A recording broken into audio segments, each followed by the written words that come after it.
Mesdames et messieurs, membres du jury, cher public, connaissez-vous les 7 merveilles du monde moderne situées aux 4 coins du monde, notamment le Taj Mahal? Vous me direz sûrement que c'est un palais marqué d'une architecture mongole et construit fin du XVIIe en Inde. Mais saviez-vous réellement les raisons de sa construction? L'amour. Et oui, l'amour de l'empereur mongol Shah Jahan pour sa défunte épouse Mumtaz Mahal est l'unique raison de cette majestueuse œuvre de Marouane. L'amour, ce sentiment si puissant, est à l'origine de bien plus. Que serait le monde de la littérature sans lui?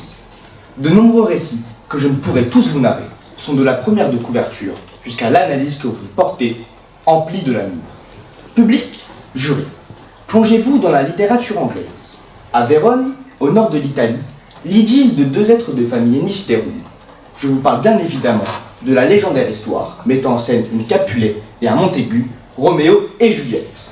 Mais que serait le monument de William Shakespeare dans un monde sans l'amour?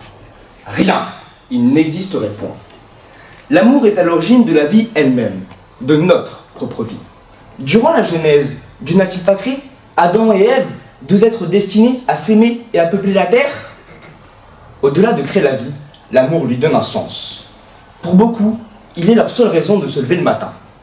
Je pourrais citer Albert Schweitzer. On ne peut vivre sans aimer. Pour d'autres, il pimente une vie, casse la routine, crée du défi. Et pourtant, l'amour est à l'origine de nombreuses guerres. Remontons au temps de la Grèce antique. 2 hommes se disputent pour la plus belle femme du monde, Hélène. Paris, prince troyen, décide de l'enlever à son époux roi de Sparte. Une guerre éclate alors. L'amour peut lui aussi être un cheval de Troie. S'il ne peut être que joie, l'amour peut aussi être douleur. N'oublions pas que passion, en grec pathos, n'est que le reflet de souffrance.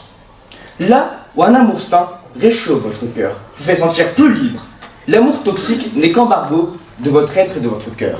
C'est un amour dénué de toute liberté. Je vous demande, qu'est-ce que l'humain sans liberté? Avez-vous déjà joué au loup-garou de Tiercelui? Cupidon, un personnage du jeu, a pour rôle d'unir 2 joueurs par le biais de l'amour. Leur but, gagner ensemble, mais si l'un meurt, l'autre périra de chagrin. Cette union, signée de 2 flèches d'arc, symbolise un amour plus fort que la vie. L'amour est comme une pièce, il a 2 faces. Il est à la fois yin et yang, création et destruction, ou encore Eros et Thanatos.